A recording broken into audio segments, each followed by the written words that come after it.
In a quiet village named Morigliano, there lived a poor woman called Marcella. She had 6 beautiful daughters, who were her pride, and a son named Antonio, who was simple-minded and often caused trouble. Marcella was a hard-working woman and struggled to care for her large family, but Antonio's behavior always tested her patience. Each day, he found a way to create mischief, breaking something, forgetting chores, or making silly mistakes. His mother, already burdened with responsibilities, often grew angry and scolded him. She would say, "You're no use at all, Antonio." This hurt him, but he didn't know how to be different. One day, after making yet another mistake, Marcella's anger exploded. Her loud words and frustration frightened Antonio so much that he ran out of the house without looking back. He ran through the streets, across fields, and into the woods. The sun sank below the horizon, and the stars began to light the sky, but Antonio kept running. He didn't know where he was going. He just wanted to get away. After hours of wandering, he saw a strange cave in the distance. At its entrance sat a creature so hideous that Antonio froze in fear. This was no ordinary creature, it was an ogre. His enormous head was covered in wrinkles. His eyes squinted and glowed faintly, and his eyebrows met in the middle of his forehead like a single bush. His nose was wide and flat, and his mouth stretched across his face, revealing 2 sharp tusks. His body was covered in coarse hair, his arms were thick and long, and his legs were sharp and thin like swords.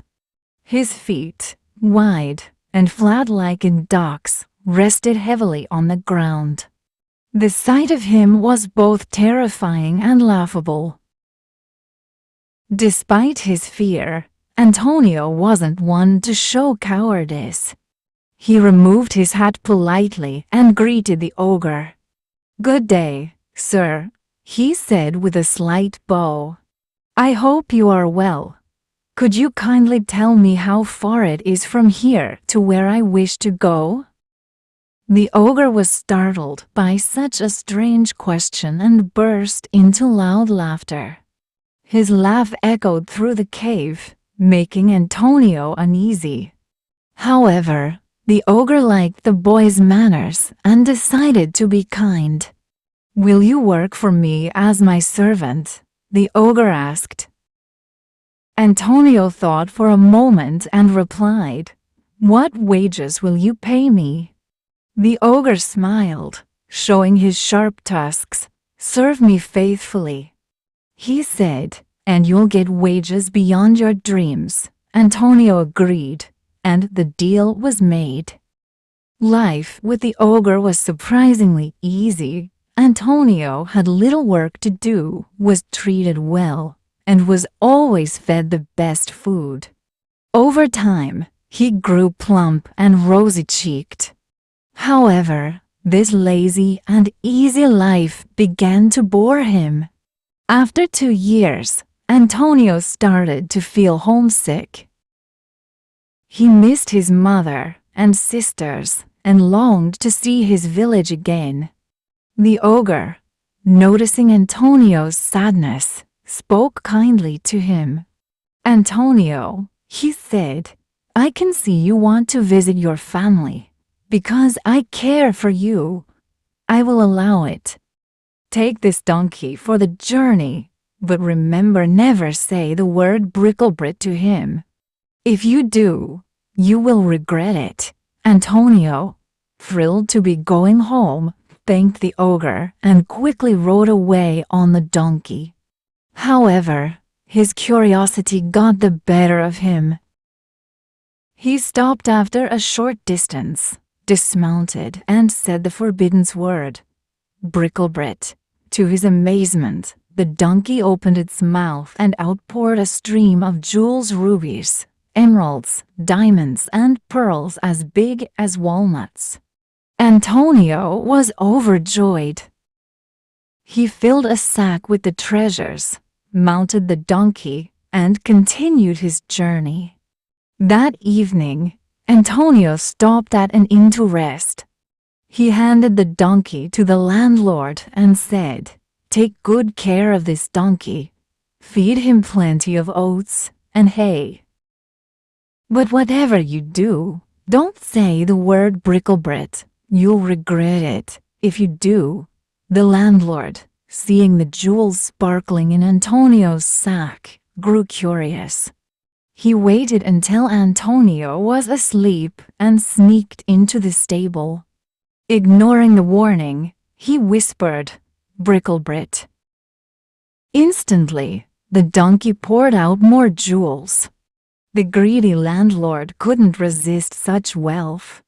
He decided to switch Antonio's magical donkey with a regular one. The next morning, Antonio, unaware of the trick, paid his bill, took the ordinary donkey, and continued home. When Antonio arrived, he excitedly called his mother. "Mother, bring out your finest tablecloths and sheets. You're about to see something amazing." Marcella, confused but curious, hurried to fetch her best linens. She spread them out on the ground as Antonio instructed. He proudly placed the donkey on the cloths and shouted, "Bricklebrit." But nothing happened. The donkey stood still, nibbling on the fine linens. Antonio tried again and again, but no jewels appeared. Instead, the donkey ruined the tablecloths and sheets. Marcella, furious at the loss of her precious linens, scolded Antonio harshly. Feeling ashamed and heartbroken, Antonio fled back to the ogre's cave. When the ogre saw him, he immediately understood what had happened. "You foolish boy," the ogre said. "You let yourself be tricked by a greedy landlord. I warned you to be careful." Antonio apologized and promised never to be so careless again. Another year passed, and Antonio once again felt homesick. The kind-hearted ogre, though disappointed in Antonio's past mistakes, allowed him to visit home again. This time, he gave Antonio a magical tablecloth. "This tablecloth will give you endless food," the ogre explained. "But do not say tablecloth open or tablecloth shut until you are safe at home." Antonio thanked the ogre and set off, determined not to repeat his past errors. Antonio started his journey with excitement and hope. As he moved away from the cave, a thought crossed his mind. He decided to test the magical tablecloth he had received.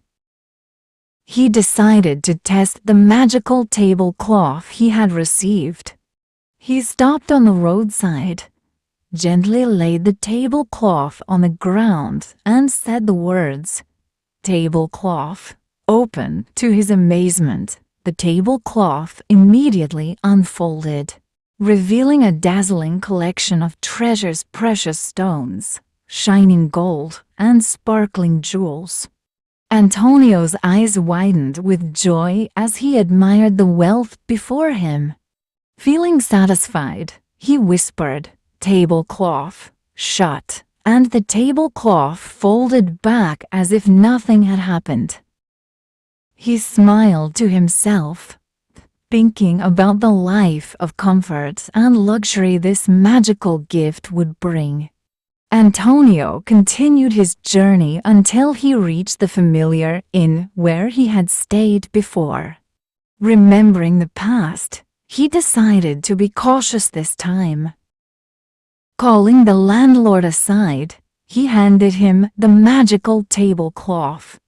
"Take care of this for me," Antonio said, his tone serious. "But no matter what, do not say the words tablecloth open or tablecloth shut. It is very important."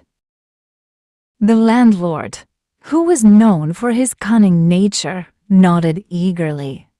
"Don't worry," he replied, hiding his true intentions.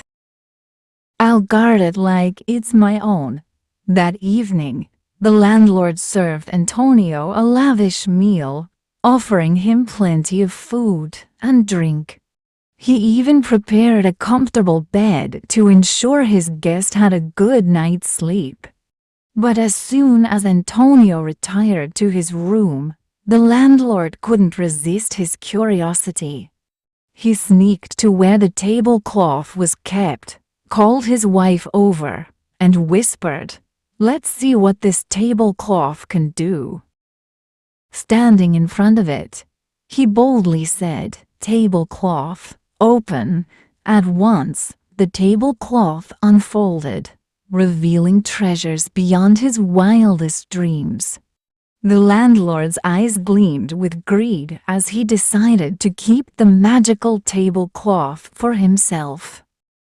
The next morning, when Antonio was ready to leave, the landlord handed him a plain tablecloth that looked just like the magical one.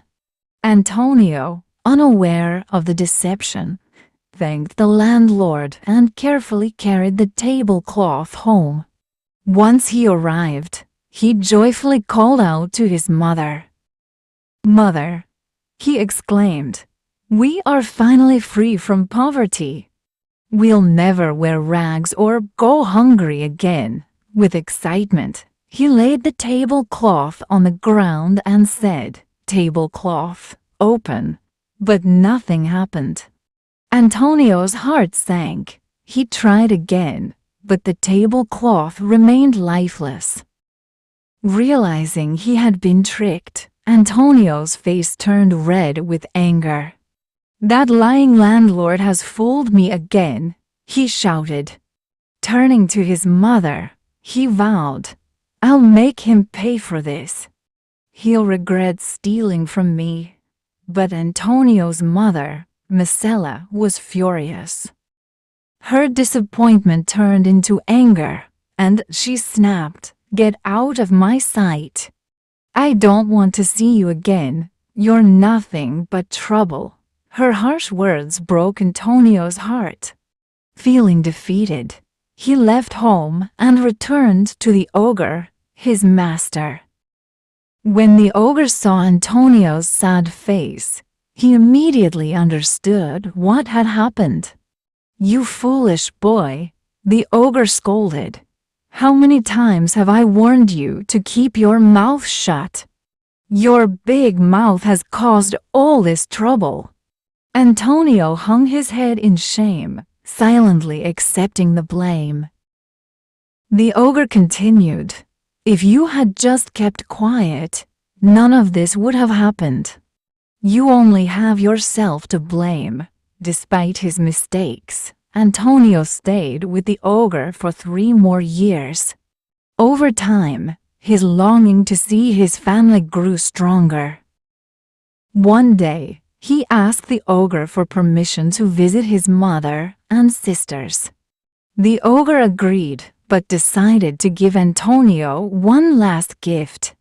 He handed him a beautifully carved stick and said, "Take this stick with you, but be careful. Never say, 'Rise up, stick,' or 'Lie down, stick.'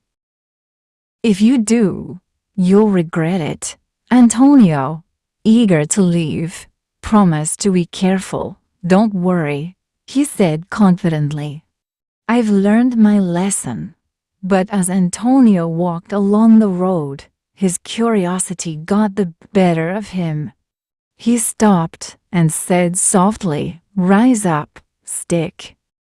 To his shock, the stick sprang to life and began hitting him hard on the back. Antonio cried out in pain, trying to dodge the blows. "Lie down, stick," he shouted desperately, and the stick immediately stopped. Antonio, rubbing his bruises, realized the stick's power. Despite the pain, he smiled. "This stick will help me get my revenge," he thought. With renewed determination, Antonio reached the inn once again. The landlord greeted him warmly, unaware of what was coming. Antonio handed him the stick and said, "Please take care of this stick for me. But whatever you do, don't say, 'Rise up, stick.'" The landlord, thinking he had received another magical item, couldn't contain his excitement. That night, after serving Antonio a grand meal, he rushed to the stick with his wife. "Let's see what it does," he said eagerly and shouted, "Rise up, stick." The stick immediately sprang to life and began hitting the landlord and his wife. They screamed and ran around the room, trying to escape the relentless blows. "Stop it! Help us!" they cried. Hearing the commotion, Antonio calmly entered the room. "Had enough?" he asked with a smirk. The landlord fell to his knees, begging for mercy. "Take back your stick," he pleaded. "I'll return everything I took from you, your donkey, your tablecloth, and all your treasures." "Just make it stop," Antonio agreed and said, "Stick, lie down." The stick stopped at once. The landlord quickly returned all of Antonio's belongings, too scared to argue. Antonio, satisfied, left the inn with his treasures. This time, when he reached home, the tablecloth worked perfectly, and the donkey provided endless riches. Antonio and his family finally lived a life of comfort and happiness, free from the hardships of the past.